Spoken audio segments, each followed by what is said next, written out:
ये है वक्त मीडिया। पहली जंगे आजादी 1857 के शहीद चौधरी जबरदस्त खां व शहीद नवाब उल्फत खां की याद में 13 मई 2017 को उत्तर प्रदेश के हापुड़ में एक शाम शहीदों के नाम उन्वान से एक अजीमुशान नशिस्त का इनेकाद किया गया। इस प्रोग्राम के कन्वीनर रहे एक्टर, शायर, राइटर, हापुड़ की जानी मानी शख्सियत जनाब फसी चौधरी साहब।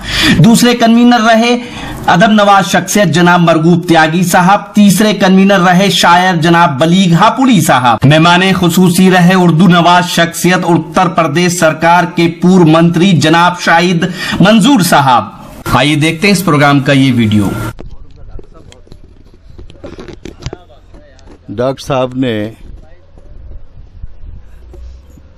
यहाँ तक पहुँचाया है। इस वक्त मैं चाहूँगा कि मोहतरम शाहिद मंजूर साहब तशरीफ़ लाएं और शहीदों को खराज अक़ीदत अपने तौर से, अपने तरीके से पेश करें। शाहिद भाई तशरीफ़ लाइए, क्योंकि आपके बाद ये बताओ ये नहीं, मुफ्त नहीं है ये। आपके बाद अलीना इतरत साहिबा को पढ़ना है। मैंने आपकी वजह से उनको रोका हुआ है। आप इसलिए, आपको जल्दी से मैं इसलिए यहाँ पे ला रहा हूँ ताकि वो जल्दी आ सके। आइए तशरीफ लाइए।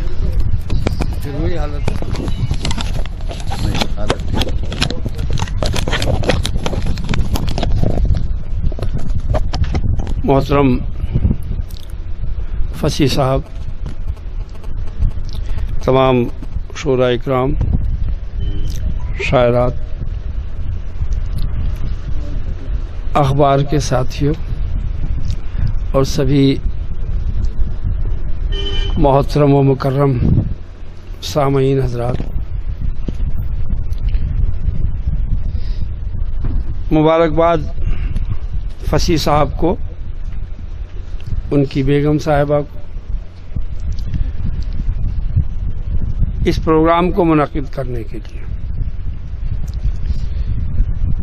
सब लोग इस मक़ौले से वाकिफ़ हैं कि जो लोग अपने अजदाद को भूल जाते हैं फिर उनका तारीख़ में कहीं कोई नाम नहीं लेता। इसीलिए मैंने मुबारकबाद दी और मुबारकबाद। आइए बदर भाई, अस्सलाम वालेकुम। पता तो लग रहा था कि आप तखलिए में हैं, मगर अब भाभी जब यहाँ बैठी थी तो फिर मैं समझ नहीं रहा था कि आप कर क्या रहे थे अंदर। अच्छा, बहरहाल ये अच्छी बात है और हम सब लोगों को फसी साहब की इन कोशिशों के लिए मुबारकबाद भी देनी चाहिए और हमें खुद अपने ऊपर भी अमल करना चाहिए। हमारी बदकिस्मती ये है कि मुल्क की आज़ादी के बाद तारीख का रुख बदल गया। मैं इसमें किसी को बुराई नहीं दे रहा, बल्कि मैं अपने दौर की जिस सियासत को देख रहा हूं वो इस बात की आने वाली कभी तारीख बनेगी। अपने अपने लोग अपने अपने हिसाब से तारीख लिखते।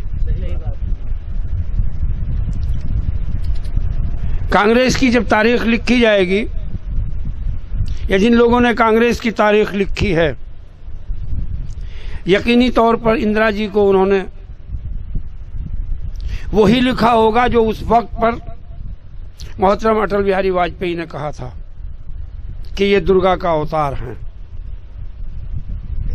उस जमाने के जो लोग हैं उनको याद होगा इंदिरा जी को इंदिरा का अवतार बताया। तो जो कांग्रेस की तारीख लिखेंगे वो उसी लाइन पर इंदिरा जी को ले जाएंगे, उसी पैटर्न पे वो लिखना शुरू करेंगे और लिखा होगा। और जो उनके खिलाफ लिखने वाले हैं उसके बरक्स हैं। यकीनी तौर पर उन्होंने जमहूरियत का कातिल वो सब लिखा होगा। मुल्क की आज़ादी 1857 का गदर जिन हालात में हुआ उसको भी मुल्क की आज़ादी से जोड़ा गया। मैं समझता हूं कि आज़ादी से उसका कोई ताल्लुक नहीं था। वो गदर था इसलिए कि जो जुल्म और ज़्यादती वो लोग कर रहे थे और जिस तरीके से कर रहे थे उसके खिलाफ आवाज़ उठाना और बोलना, बस मेरी अपने अंदाजे में मुल्क की आज़ादी से उसका कोई ताल्लुक नहीं था। और वो इसलिए भी नहीं था, माफ़ी के साथ कहूं मैं, जिसकी छिनती है उसको तलब होती है वापस लेने की। जिसकी छिन नहीं थी या छीनी गई थी या कब्जा किया गया था, वो लोग कोशिश कर रहे थे कि हमारी वापस मिल जाए। जो लोग चाहते थे कि वापस मिल जाए, कुछ उनके हमदर्द थे, वो उनके साथ लड़ रहे थे। मिसाल के तौर पर टीपू सुल्तान, झांसी की रानी, हिंदू और मुसलमान दोनों मुत्तफिक तौर पर इस बात के लिए लड़ रहे थे कि अंग्रेज यहां से चले जाएं और जिनकी गवर्नमेंट है उनको मिल जाए। एक दूसरा वो खेमा था जो कह रहे थे हमारी तो है ही नहीं ना, हमारी गई। वो लोग अंग्रेजों का साथ दे रहे थे कि हमारे लिए तो इन बहादुर शाह जफर और मुगलों से बेहतर ये लोग हैं। शुरुआत तो वहां से हुई थी और इंतहा मुल्क की आज़ादी पर हुई। अब उस आज़ादी में जिनका भी खून बहा, शहादत हुई, उनका आज की तारीख में, आज की हिस्ट्री में कहीं कोई नाम नहीं है। और बड़ी जिम्मेदारी के साथ ये बात कह सकता हूं कि मेरे घर के बाहर अशोक की लाट से शहीद स्मारक है। ये तमाम नाम जिनको आज आप, जिनकी याद में ये प्रोग्राम मुनक़िद हुआ है, ये तमाम नाम उन पर मौजूद हैं। लेकिन हमारी बदकिस्मती ये है कि अगर कहीं लिखे हुए भी हैं तो हम उनको भी नहीं पढ़ सकते। और ऐसे माहौल में इसीलिए मैं कह रहा हूं कि आप मुबारकबाद के मुस्तहिक हैं कि आप उस तारीख को अवाम के सामने और पब्लिक के सामने लाने की कोशिश कर रहे हैं। हम अपनी तारीख को नहीं जानेंगे और दूसरे हमें बताएंगे नहीं। बहुत अच्छा जुमला। और अब तो जो हालात हैं, माफ कर दें, अगर यही हालात चले तो जो होगा उसका अभी किसी को अंदाजा नहीं है। मैं इत्तफाक से कुर्ता पहने हुए हूं, हर बात सियासत से जोड़ी जाती है। बात सियासत की नहीं है, जो हालात हैं उन हालात की है। कुछ शायर हैं अपने अंदाज में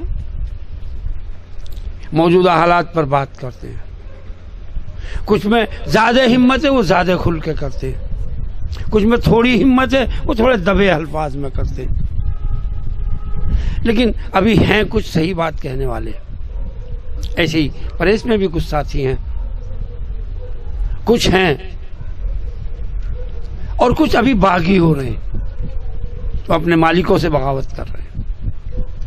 जिनका ज़मीर बेदार हो रहा है वो आफत से निकलना चाहते हैं। अब खुदा करे कि उस आफत से वो लोग निकल जाएं तो माहौल अच्छा बनने में और हमवार होने में और उसमें जल्दी हो जाएगी। हालात तो इंशाअल्लाह ज़रूर हमवार होंगे, क्योंकि जो हालात ये हैं, हिंदुस्तान की आवाम भी इस हालात को पसंद नहीं करती। मुट्ठी भर लोग हैं जो मुल्क को तबाही के दाने पर ले जाना चाहते हैं, मुट्ठी भर। गिनती के लोग हैं, अगर वो 5% भी हो जाए तो जीना हराम हो जाए। मुबारकबाद यहाँ की आवाम को जो लोग उन तमाम खुराफात से बचे हुए हैं और उन चंद लोगों से जो बर्बाद करना चाहते हैं, वो उनके खिलाफ बोल तो नहीं रहे लेकिन उसको वो पसंद भी नहीं कर रहे। खुदा करे कि उनमें बोलने की जरूरत पैदा हो जाए। बात उन्हीं के बोलने से बनेगी, हमारे बोलने से नहीं बनेगी। लेकिन लगता है कि हालात बनेंगे और गलत बात को लोग गलत को कहना जो है शुरू करेंगे, और जब शुरू कर देंगे तब ये तमाम मसलों के हल निकलने शुरू हो जाएंगे। मैं अपने भी तमाम साथी जो यहाँ पर बैठे, मैं ये मौका नहीं था क्योंकि अच्छी खासी गज़ल अभी डॉक्टर साहब ने सुनाई, उस बीच में मुझे माइक थमा दिया, मौका नहीं था बात करने का क्योंकि सबका मूड जो है वो शेर सुनने का था। इस बीच में मेरे हाथ में माइक दे दिया, मेरी भी जो समझ में आ रही मैं भी वो कह रहा हूँ। शेर तो बड़े अजबर हैं, आपको भी शेर तो आप भी पढ़ेंगे, माहौल बना दिया मैं इसलिए ये बात कह रहा हूँ कि खुदा करे कि माहौल बन जाए और हम जितना माहौल बनाने की कोशिश करेंगे वो उतना ही बिगाड़ने की कोशिश करेंगे। और हम में भी जो हालात बिगाड़ने वाले और मामलात बिगाड़ने वाले, खुदा करे कि उनको भी अकल आ जाए और अपनी जबान से ऐसी बात कहनी बंद कर दें जिसकी वजह से आज हम इस मौके पर, इस मुकाम पर खड़े। चंद लोग हैं जो दाएं बाएं की बात करके और सारी कौम को उसी रास्ते पर लाके खड़ा करते थे। खुदा करे उनकी भी जबान पर पाबंदी लग जाए। बात दोनों तरफ से है, लेकिन हैं दोनों तरफ से गिनती के। ज्यादातर अवाम ठीक है,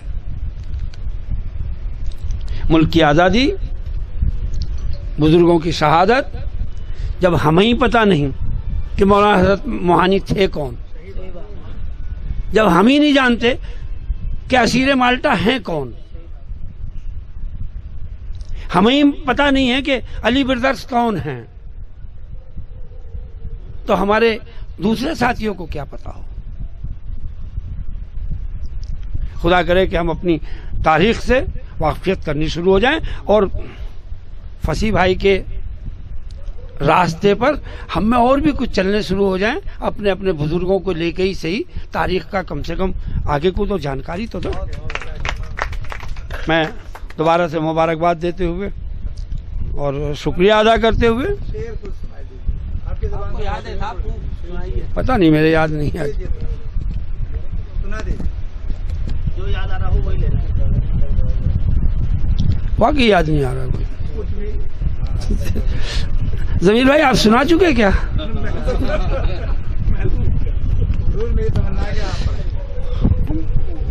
वाकई याद नहीं आ रहा कोई शेर। अब हफीज मेरठी को कौन पहचाने के बेचारा, ना ऐवानों से वाबस्ता ना दरबानों से वाबस्ता, और हमारा ही कलेजा है ये, हमारा ही जिगर है, हम अपने जख्म रखते हैं नमकदानों से वाबस्ता।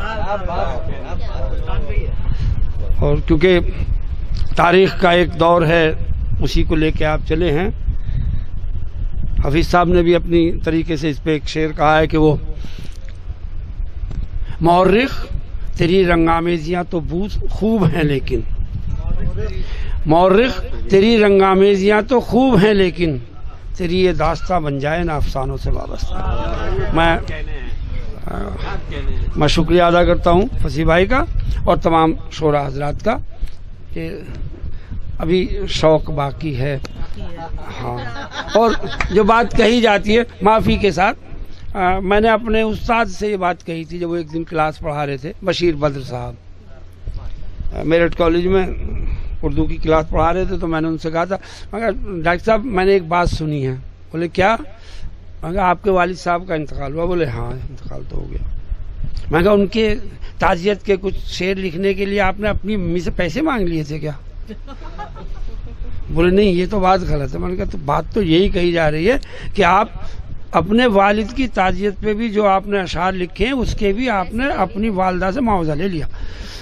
तो जहाँ ये दौर चल रहा हो, ऐसी नशिस्त में आप सबकी हाजिरी और बगैर किसी लिफाफे के हाजिरी आप लोग मुबारकबाद के मुस्तहिक हैं।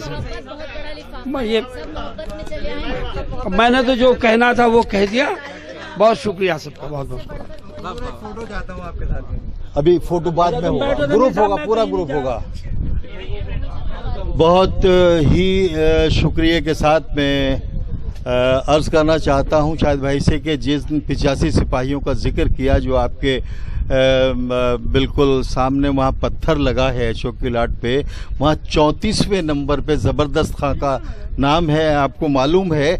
और मैंने ये कोशिश की है कि वो नाम मैं वहाँ से उठा के कम से कम आपके ड्राइंग रूम तक पहुँचा दूँ, इसलिए ये मैं देना चाहता हूँ आपको। हालांकि मैं किसी काबिल नहीं कि मैं आपको कोई ये दूँ। मीना खान एडवोकेट साहब आप भी आ जाइए, चौथी दुनिया एडिटर साहब आप भी आइए और आप लोग आएँ और हमारे ऐसे रहबर को जो हमारे लिए जद्दोजहद हमेशा से करते रहे और करते रहेंगे, आप आएँ। और मेरे पास वो लिस्ट है। जी जी जी जी जी लीजिए सर।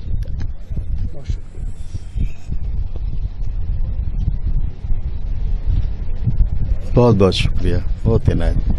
अगर आप चाहते हैं कि लेटेस्ट मुशायरे या और वीडियो आपको घर बैठे मिलें तो हमारे YouTube चैनल को सब्सक्राइब कीजिए। हमारा YouTube चैनल का एड्रेस है youtube.com/वक्त मीडिया। अगर आप चाहते हैं कि मुशायरे की कवरेज वक्त मीडिया की टीम करे तो हमसे कांटेक्ट कीजिए। हमारा कांटेक्ट और व्हाट्सएप नंबर है 9997640286।